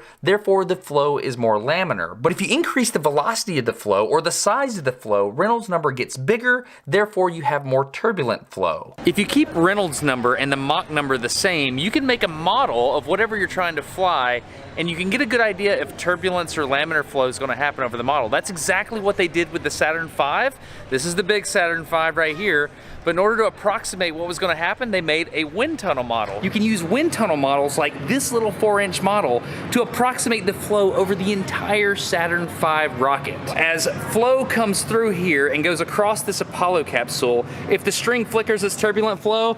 If it's steady, it's laminar flow. Check this out. So as we change the angle of attack, you can see the different types of flow take place. It's a little hard to see it with just the strings, but Sarah Kate, who goes to school with my daughter, made an awesome science fair project. You gotta see this. Okay, to demonstrate laminar flow and turbulent flow, this is Sarah Kate, science fair winner extraordinaire, right? Yes, sir. You gonna show us how it works? So NASA Glenn Research Centers, and you just built it for the plans. Yes, sir. That's awesome. I had parental supervision and guidance. So you gotta pick your scent. Frankincense? Dragon's blood? That's pretty legit. Ooh, orange. That's gotta be good. Golly, that's a weird smell. Okay, now I'll blow them out.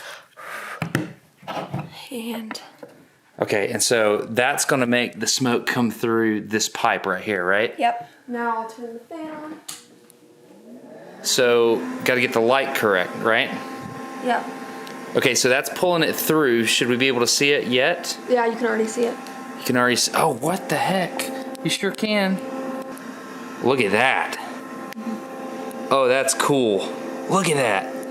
Okay, cool. So, laminar flow are the straight lines that go across, correct? Yep. So that's a 0 angle of attack. Yes. So give me a real high angle of attack. So there you go.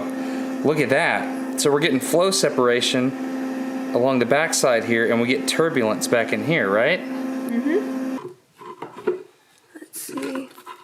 Is this like the coolest science fair project you ever done? It's the only science fair project we've ever done.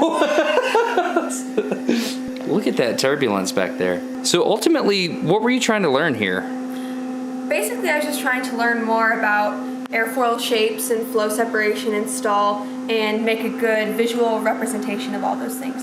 Well, I think you accomplished that. Look, man, look at it from this angle right here. You can see, look, you can see the separation back there. Look at that. That's a really good angle. This is an awesome experiment. You're going to regionals now, right? Yes, sir. You gotta win. Do it. If you've ever been to the Detroit airport, there's an awesome fountain, like right in the middle of the whole concourse area, and you can see laminar flow in action, programmed with computers. It's the awesomest fountain. Let's go look at it. What do you call this flow? That flow right there. Laminar flow. What's it called? Laminar. Laminar flow. Some daddies don't teach their kids cool words like this. Oh, I already know alias Yeah? and all that other stuff. You don't appreciate this. I do. You just don't appreciate you don't appreciate laminar flow. Yeah, let's go. Dude, did you get the funnel? Yep. All right, so here we go. Thank you. Ow, my finger. Okay, there we go. Whoa. This is a GoPro, right? So what's happening is the flow is going into the funnel, and as the flow goes in there, all of the streamlines of the water are lining up, and so it's flowing parallel, right? Once you get all the flow going in one direction, you can divert the laminar flow and the streamlines stay in the same orientation. So look, you can start to make things like sheets. You see that? Look at that. It's working! That's got ridges on it. Okay, look at this. So if you get all the laminar flow going in one direction, you can put things that, look at that, it made a bubble! Okay, you can make a sheet. It's like a sphere of laminar flow. Okay, so there's a really cool children's museum in Chattanooga that I found this, and I put my phone up under it. Look at that. I could put my hand in that. That is beautiful. This is probably my favorite kind of fountain. And the cool thing about it is the flow rate at the center has to be high enough so that it's glassy, like you have enough flow to make a complete covering, but it's not too high where you go turbulent at this location right here, right there. See, it's wanting to go turbulent, but it's not. And as the water drops off, there's enough volumetric flow to cover and make it glassy 360 degrees here, which is awesome. So what I'm gonna do is I'm gonna put the phone in there, and we're gonna see if we can see through the laminar flow. Let's see if it's smooth enough. Okay, you ready? Another thing I like to think about is the inverse square law and the flow rate as it comes out. Anyway, here we go.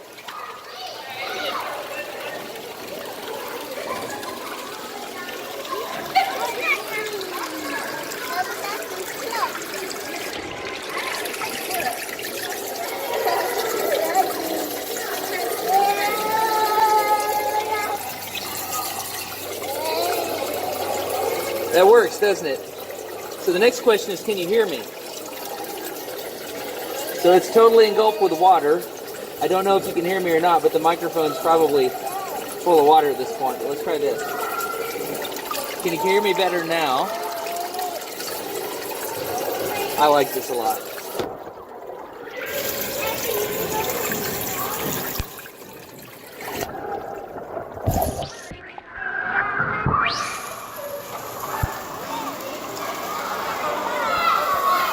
I like that a lot.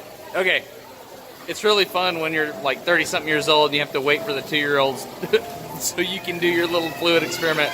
I love laminar flow, and I want you to love it too. Prince Rupert, you're in my light. Move. Thank you. Okay, so the thing that I think is so neat here is if you think about the volumetric flow rate, if it's not enough, you don't have water go all the way to the bottom. You see how it's breaking up here?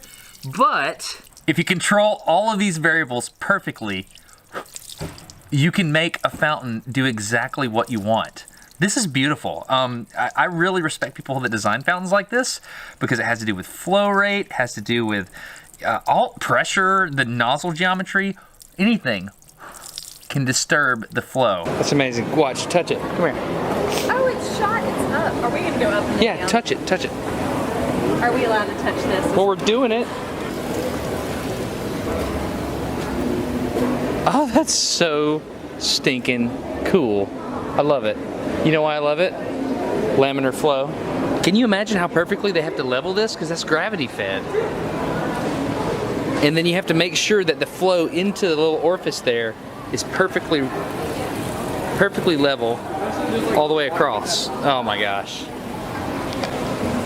This mall in Chicago wins for the coolest fountain. And probably the number one reason why I want you to love laminar flow, and this is not an exaggeration, we literally use laminar flow to protect the integrity of the moon rocks, and that is not an exaggeration. So I'm about to show you a clip of how that works, and if you would like to consider subscribing to Smarter Every Day while you watch this, this is from a future episode. Now that we're dressing our bunny suits, we're going to go into our air shower, and we stay in here for 1 minute. Okay.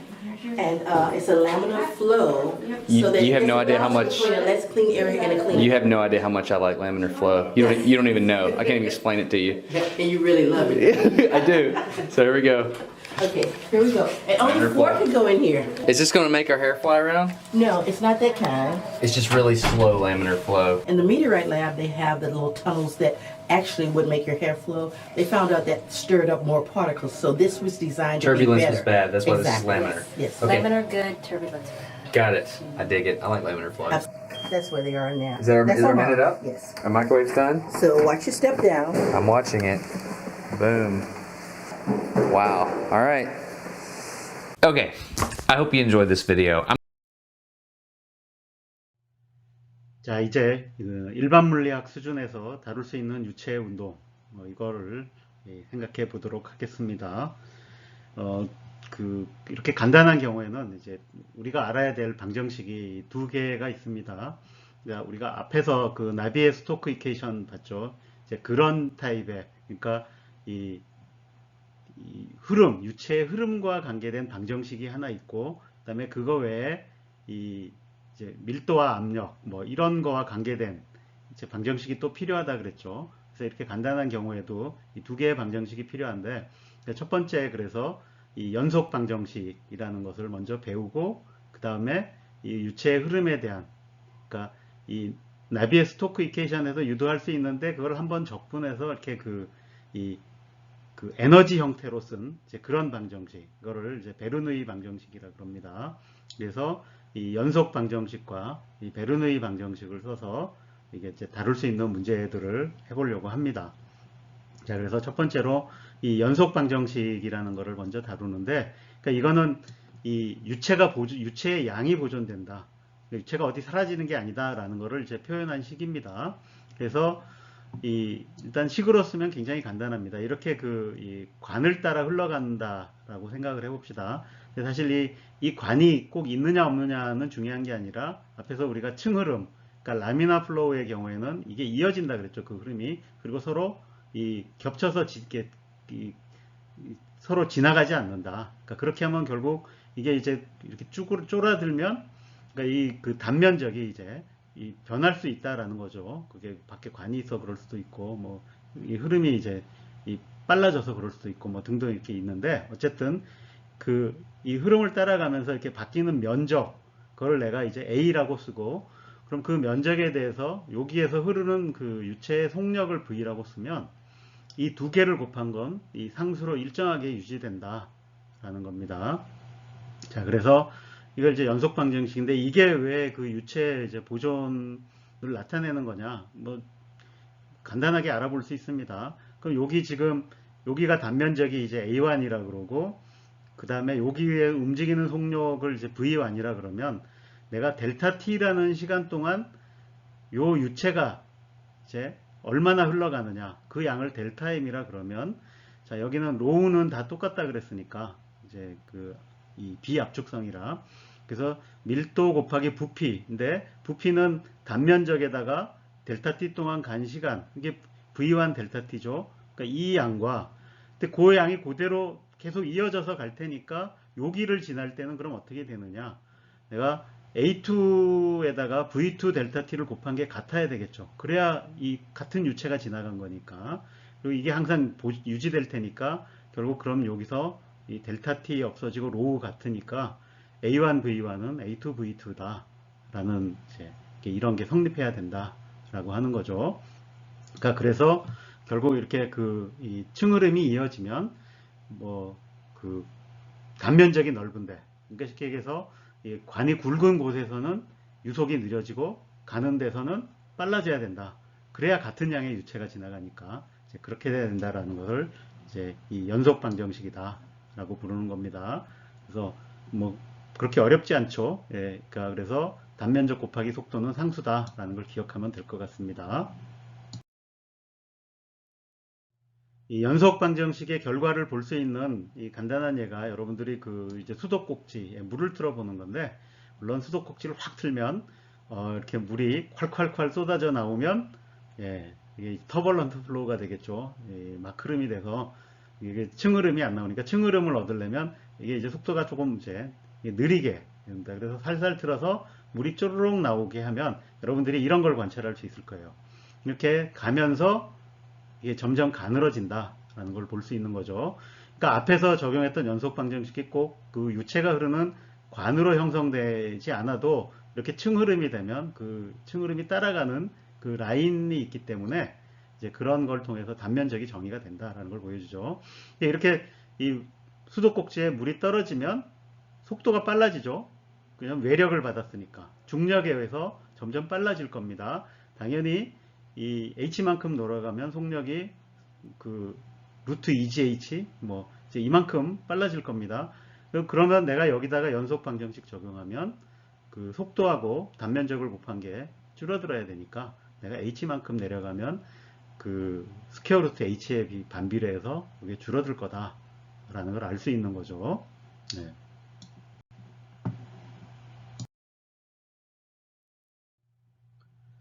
자, 이번에는 진짜로 그 동력학 방정식과 관계되어 있는 그런 방정식, 이제 베르누이 방정식을 알아보도록 하겠습니다.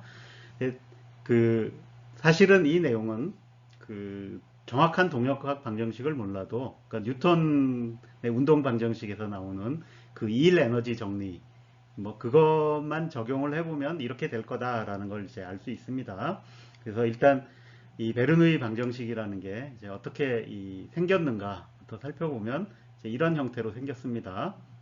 자, 여기 P는 이 유체의 압력이고, 그 다음에 로우 GY는 이 Y라고 하는 건 그 유체의 높이, 그러니까 이게 이제 중력이 들어와 있죠. 중력 가속도가 있으니까.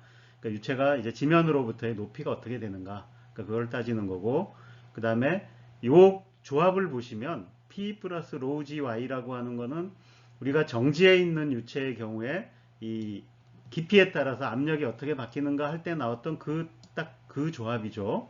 예, 그래서 그 경우에 요게 상수다라는 걸 이제 알 수 있었습니다. 근데 이 경우에는 지금 유체가 움직이고 있으니까 그 움직이는 거에 의한 이제 뭐 운동 에너지 같은 뭔가 효과가 있겠죠. 그런 게 들어올 텐데 그게 바로 여기 있는 그 2분의 1 이제 로우 V 제곱이 되겠습니다.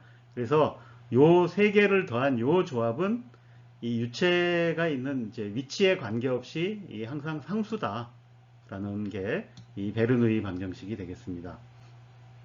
자, 저 베르누이 방정식이 왜 이 일 에너지 정리, 그래서 에너지 보존 법칙과 관계가 되는가라는 걸 한번 살펴보겠습니다.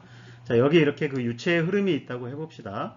근데 여기 아까 연속 방정식에도 얘기했듯이 이렇게 흘러가는데 이렇게 이 유체의 단면적이 바뀔 수 있죠. 물론 이 가상의 이제 이 관을 따라 흐른다라고 생각하셔도 되고, 그 다음에 이렇게 이제 단면적이 바뀌는 것뿐만이 아니라 지금 이 경우에는 이 높이도 이제 바뀌는 거죠. 그래서 여기보다 여기가 더 높다 그러면 여기를 가려면 내가 그 중력의 작용을 이기고 가야 되는 거죠. 그래서 이 중력을 고려해서 여기에 이제 이 일 에너지 정리를 한번 적용해 보는 겁니다. 자, 그래서 보면 운동 에너지의 변화량이라고 하는 것은 이 물체가 해준 일에 이제가 같다라는 것이 일 에너지 정리죠. 근데 유체의 경우에는 이 일을 해주는 게 외력, 지금 우리는 외력을 중력을 고려하고 있는 거죠. 그래서 중력이 해주는 것과 그 다음에 유체는 압력이 있다 그랬죠. 그 압력이 해주는 일의 합이다라는 거죠. 그래서 이 운동 에너지의 변화량을 내가 써보면, 자, 여기 이제 한 유체의 한 부분을 생각하는 겁니다. 그거의 질량을 내가 델타 M이라고 해보죠. 그러면 그 운동 에너지의 차이는 이 한 위치, 지금 여기 위치하고 여기 위치를 비교하는 겁니다. 여기가 2번 위치고 여기가 1번 위치인데, 2번 위치에서의 속력의 제곱, 그 다음에 여기는 이제 1번 위치에서의 속력의 제곱을 빼면 이런 양이 되겠죠. 자, 이 양이 이제 중력이 해준 일은 어떻게 되느냐. 자, 여기서부터 여기까지 이동했으니까 그동안 중력이 해준 일은 이 마이너스 델타 M G의 높이 차이겠죠. Y2 마이너스 Y1만큼의 이 중력이 이제 일을 할 겁니다. 자, 근데 여기 이제 여기서도 마찬가지로 델타 M을 로우 델타 V로 썼으니까 델타 M을 로우 델타 V로 써주는 겁니다. 자, 이번에 압력이 해준 일은 어떻게 되느냐. 자, 압력이 한 일은 이 P에다가 압력에다가 단면적을 곱하면 힘이 되죠. 그 다음에 그 힘으로 내가 일정 거리를 가면 그게 이제 해준 1의 양인데 그 단면적에다가 간 거리를 곱하면 그게 바로 부피가 되겠죠. 그래서 이 압력이 해준 1은 이 압력 곱하기 부피가 된다라는 걸 알 수 있습니다. 그래서 이쪽에서 이 압력이 해주는 일과 이쪽에서 해주는 압력이 해주는 일인데 지금 보면 이쪽에서 해주는 일은 이 물체를 빨라지게 하죠. 이쪽으로 미니까 이쪽은 이쪽에서 하니까 줄이려고 할 거예요. 그래서 이쪽에서 붙은 거는 부호가 반대로 돼 있죠. 마이너스 P2 델타 V고 이건 이제 P1 델타 V가 됩니다. 그래서 자 요거를 다 모으면 그죠? 그래서 요것이 요것과 같다가 되니까 거기서 공통으로 있는 델타 V를 없애면 결국 나머지 곱한 거 그래서 이 P1 더하기 로우 GY1 더하기 2분의 1 로우 V1의 제곱 그러니까 요쪽 다 더한 것과 요쪽 다 더한 것이 똑같다라는 것을 이제 알 수 있습니다. 그래서 이런 이제 베르누이 방정식이 얻어지게 됩니다. 베르누이 방정식을 적용해서 좀 연습 문제를 풀어보기 전에 일단 그냥 이 머리로만 생각해서 이제 어떤 결과들을 이제 짐작을 해볼 수 있나 이런 걸 한번 해보도록 하겠습니다. 그래서 일단 앞에 나왔던 그 베르누이 방정식을 다시 적었는데 일단 그 로우 GH 그러니까 중력에 의한 거를 뺐습니다. 지금 이제 중력은 중요한 역할을 안 한다. 다 같은 높이에 있다라고 생각을 하면 그 남은 식으로부터 이제 이 압력과 유체의 이 속력과의 이제 그 관계를 얻을 수 있죠. 그럼 이 두 개를 더한 것이 상수다라는 걸로부터 그냥 간단하게 예상할 수 있는 게 이게 상수가 되려면 결국 유체의 흐름이 빨라지면 어떻게 되겠습니까? 압력이 작아져야 된다는 얘기가 되고 유체의 흐름이 느려지면 압력이 높아져야 된다. 뭐 이런 얘기가 되겠죠. 그래서 이런 거를 이제 살펴볼 수 있는 몇 가지 예를 여기 지금 가져왔는데 이 첫 번째로는 자동차, 그 다음에 비행기, 야구공 이렇게 가져왔습니다. 근데 자동차의 경우에 이렇게 이 차가 이렇게 빠르게 달리면 이 차의 입장에서 보면 이제 상대적으로 공기가 움직이는 걸로 보이겠죠.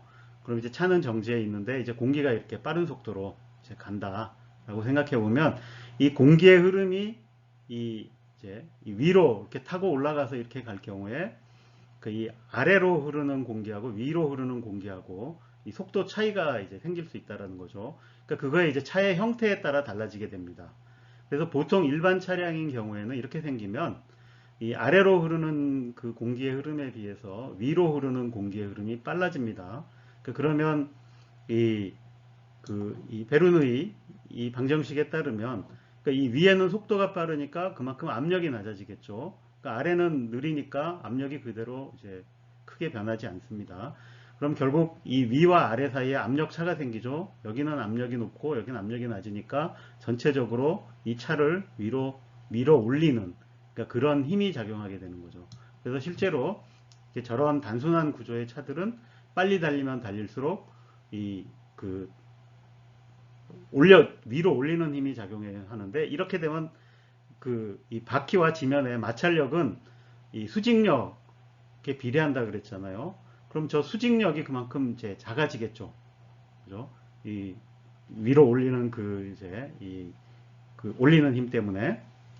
그래서 위험한 상황에 이를 수 있다. 이런 거죠. 그래서 보통 굉장히 빠른 속력으로 달리는 이 경주용 자동차 같은 경우에는 저거를 고려해서 차를 설계를 합니다. 그래서 이런 빨라지는 흐름을 이제 막기 위해서 이 차 구조도 다르고 뒤에 이렇게 뒤쪽에 이제 스포일러라는 걸 붙여서 이런 게 생기면 이 흐름이 이제 라미나 플로우가 아니라 터벌런트 같은 게 생기죠. 그러면 이러한 것들이 다 깨져 버립니다. 그래서 오히려 반대로 이렇게 이 아래로 내리누르도록 그래서 수직력을 더 키우도록 이렇게 이제 설계를 합니다. 다음에 비행기의 경우에는 이제 비행기가 이제 어떤 원리로 뜨느냐 뭐 이런 거 이제 설명할 때 이제 이런 설명이 많이 나오는데 이렇게 비행기 날개가 이렇게 이런 형태로 생겨서 이제 이 아래로 지나가는 공기와 위로 지나가는 공기 사이에 이렇게 그 흐름에 이제 차이가 생기고 그럼 이 위쪽 빨리 지나가는 쪽에 압력이 낮아져서 이걸 들어 올리는 이제 양력이 생긴다라고 보통 얘기를 합니다. 예, 물론 양력이 생깁니다.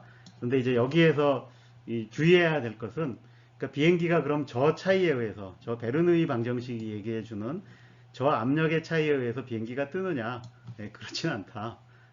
그것도 일부 기여를 하긴 하지만, 그러니까 그 힘만으로는 이 비행기가 뜰 수 없고, 되게 이제 비행기가 뜨는 건 이 아래 그림에 있듯이 이 날개의 각도가 중요합니다. 그래서 이렇게 그 오는 바람 중에 일부는 이렇게 아래 그 부분에 부딪혀서 방향이 바뀐다. 그럼 이게 그 바람의 그 운동량이 바뀐 거죠. 그게 결국은 그러려면 이 공기의 흐름, 이 바람이 힘을 받아야 된다는 얘기고, 그럼 날개는 거꾸로 그 힘만큼의 반작용으로 이렇게 공기로부터 힘을 받는 거죠. 그래서 요 힘에 의해서 이제 이렇게 떠오르는 게 훨씬 더 중요하다.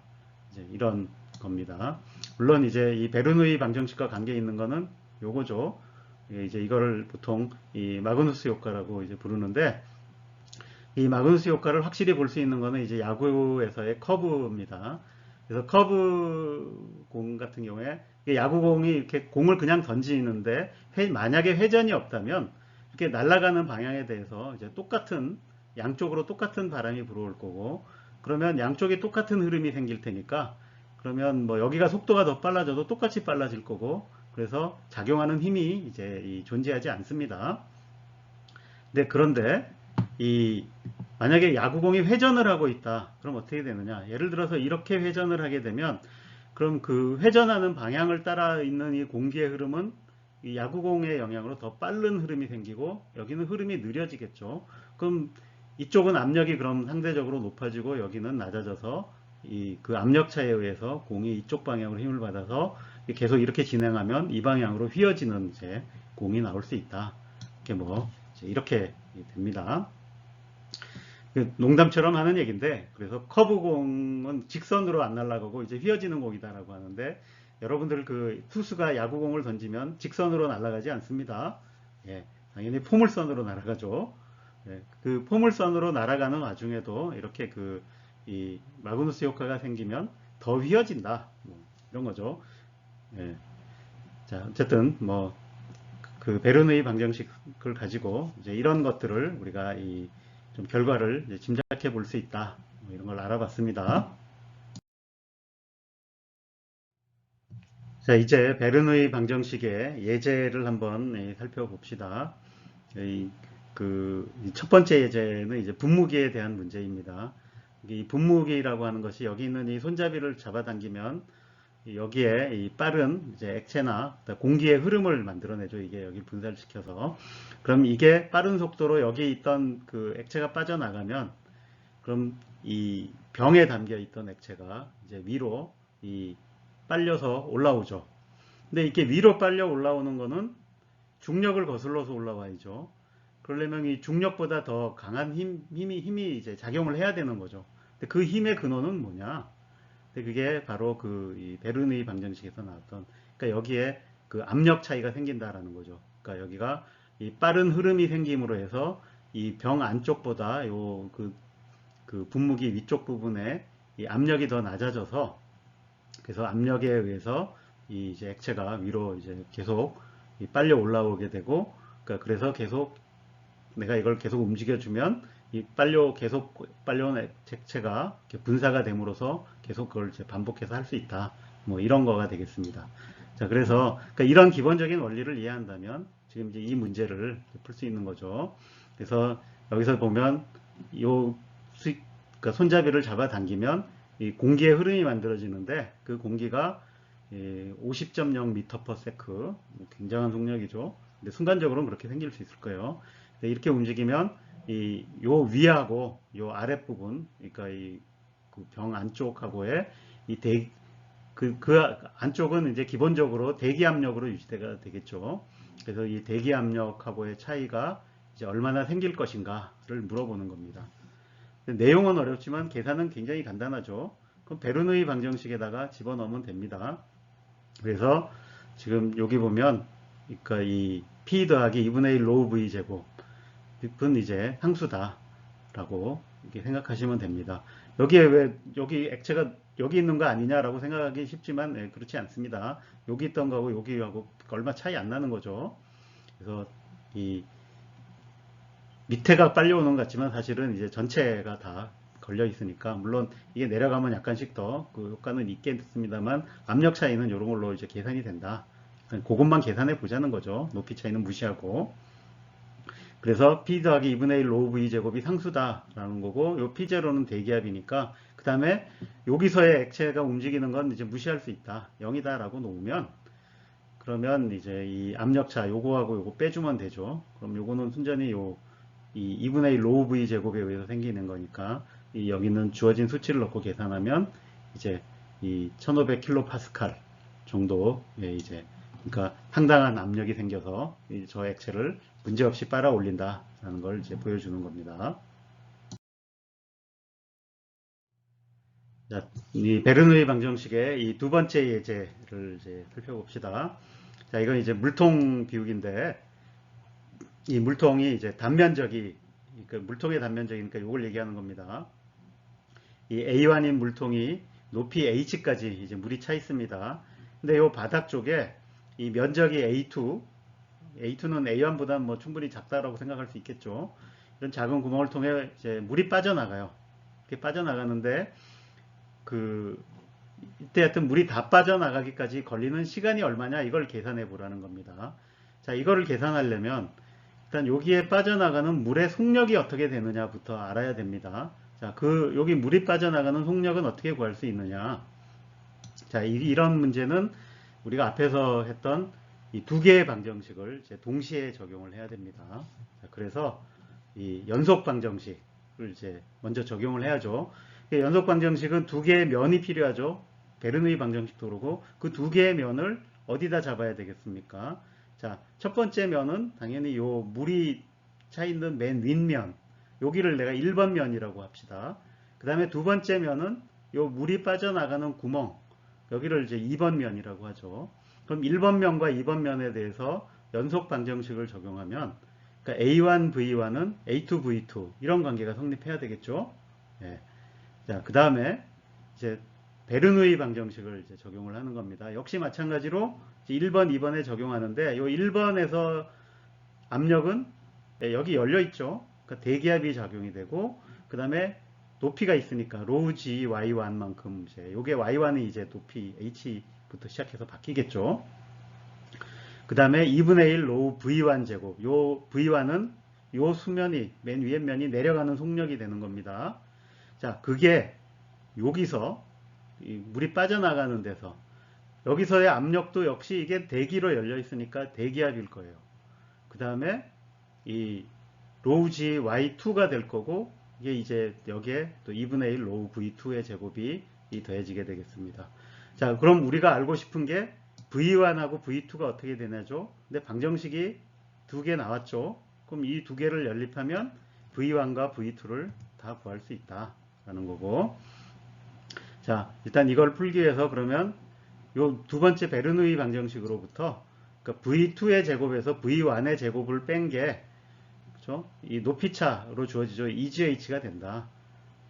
그 다음에 요 V1하고 V2 사이의 관계는 베르누이 연속 방정식으로 주어지죠. 그럼 V1을 내가 V2로 바꿀 수 있겠죠.